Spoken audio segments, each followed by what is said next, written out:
Day ng Ramadan mga mare, at syempre busy na tayo dito sa kusina, naghahanda ng aming iluluto para sa kanilang kakainin mamayang futur, tinatawag nga nilang futur, mamayang hapon na yun, mga 5:45 ng hapon, yun ang kain nila, oras ng kain. So ito ang aming ginagawa for today's third day, ang aming mga menu. Isa sa aming ipapakain sa kanila yung ngayon na tinitimpla ni Kumare, pizza. Nagtitimpla siya ng dough para sa pizza. So ayan, para sa pizza. Natapos na niyang halo-halo yung mga liquid ingredients. Ngayon naman yung dry ingredients para mamaya ready nang magpulma-hulma ng pizza. Ito naman yung aming driver, si Hamid, dahil nagluto siya ng kanyang pangkain mamaya daw. Hindi niya gusto ang chicken, nagluto siya ng beef. Ito, iluluto ko to para sa kusyari. Tapos mga gulay-gulay. Ayan, hinahanda namin. Ito mga pang salad. Tapos ito ang rice para sa kusyari. May kamuti pa kami dito. 3 araw na to mga mare, hindi pa nauubos. Sandali ng breakfast kasi hindi naman kami fasting mga mare, kaya pwede kami kumain ng breakfast. At saka kung nagugutom man kami, pwede kaming magkain-kain kasi okay naman sa aming amo. Kahit ngayong Ramadan, pwede kaming kumain dahil hindi na nga kami fasting. At kailangan namin ng kumain mga mare para may power tayong magluto. Naman si Kumaring Belinda para tumulong sa amin. At siya ngayon ang nakatoka sa paggawa ng naghihimay ng chicken para sa aming chicken sandwich. Thank you na naman sa pagpunta, Kumare. Sige, yan ang homework mo. Yan, nag-start na si Kumaring Daisy ng pizza. Ito ay para kay Madam kasi iba yung timpla ng kanyang dough. Mamaya yung talagang pizza naman sa mga bata, iba din ang recipe ng dough niya. Kaya dalawang klase ang dough recipe namin. Si Kumaring Linda naman, naghuhugas na naman siya. Sabi ko nga, mamaya na lang ipunin na niya. Tapos, ito, malunggay. Napakamahal na malunggay. Charot lang. Wala na kami magilap na malunggay. Kunti na lang ang dahon niya. Pagsahog namin sa tinulang buto-buto ng manok. Sige, dyan ka lang sis. Ngayon na ay ang pagbabalot ng chicken sandwich. Sausaw muna sa pinakulo ang manok dito kanina, sabaw ng pinakulong manok. Tapos magiging ganyan na.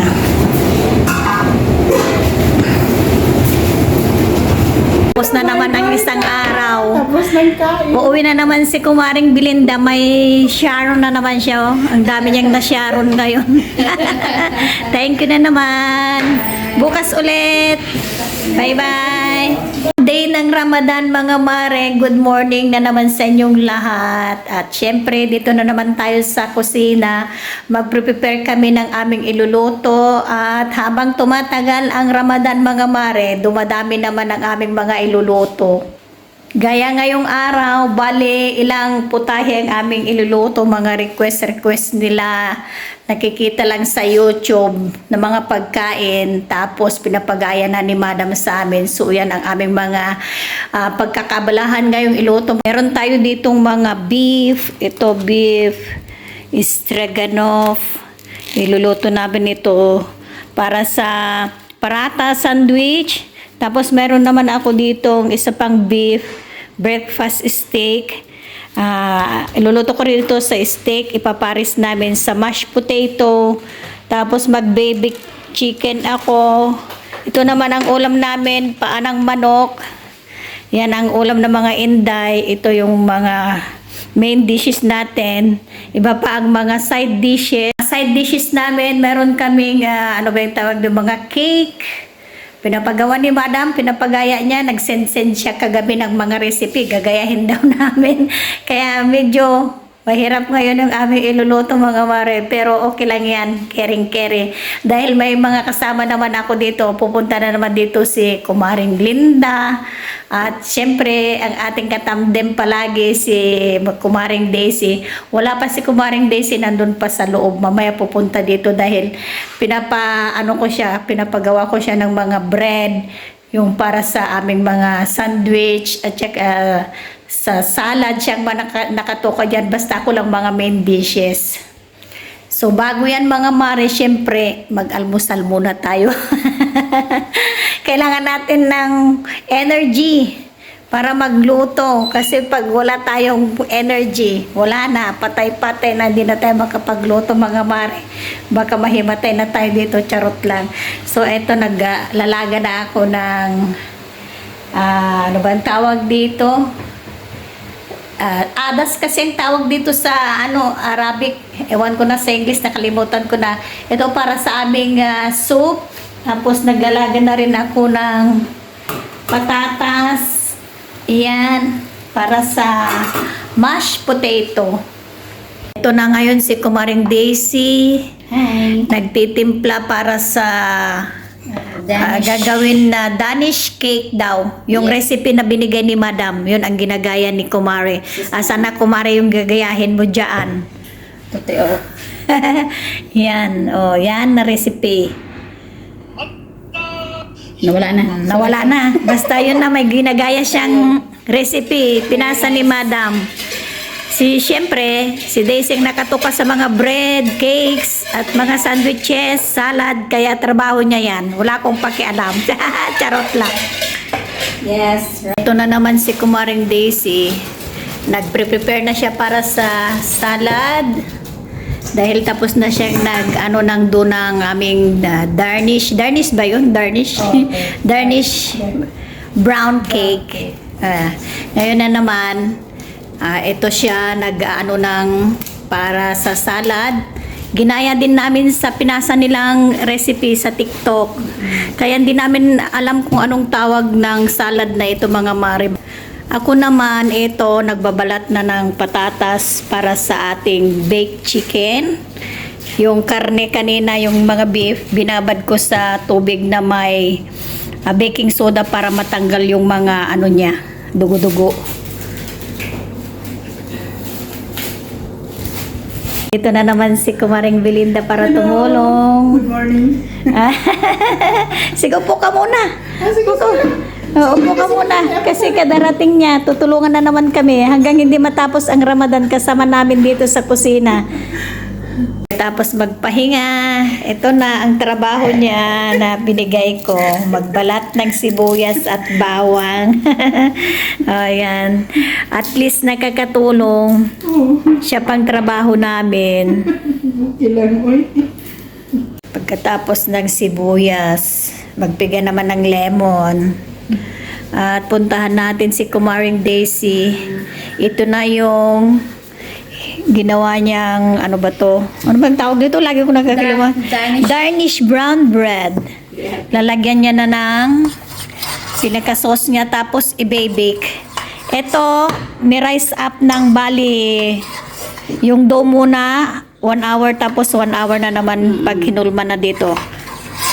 Tingnan natin kung anong gagawin ni Kumaring Daisy. Okay. Ito pala ang proseso niya. Ganyan-ganyan mo. Ganyan. Massage. Kasi nakapoy siya. Nakapoy na siya kay massage na, charot lang. Okay. Ay, very nice.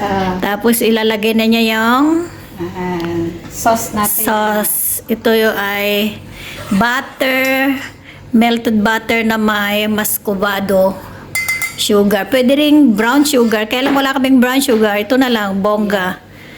So, ganyan daw.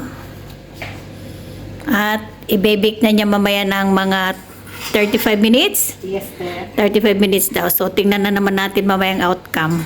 Tapos nilagyan ng toppings na sauce. Ganito na siya. Ready to bake.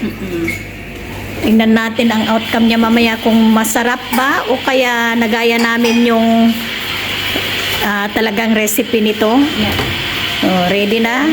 Bibake na ni Kumare for about 35 minutes. Na ng pagluluto.